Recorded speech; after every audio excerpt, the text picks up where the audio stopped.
ናችሁልኝ? ደህና ናችሁ? እኔ በጣም ደህና ነኝ።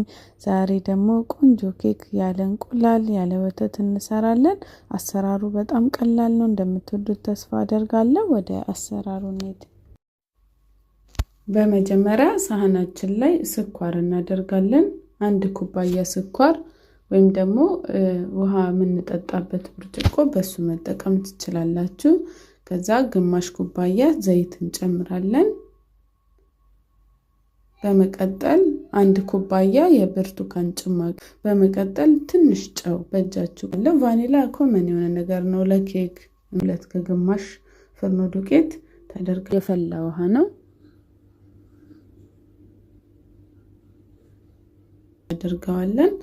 ትሪያችንን መጀመሪያ ዘይት እንቀባለን። ከዛ በብሩሽ እናዳርሳለን። ካደረገን በኋላ ኦቨናችን ውስጥ አስገብተን ወይስ 40 ደቂቃ ሊፈጅ ይችላል እንደ ኦቨናችን። ይሄው ኬካችን እንደዚህ ቆንጆ ሆኖ ደርሷል። እንዳያችሁት በቤታችሁ ሰርታችሁ ሞክሩት፣ ትወዱታላችሁ።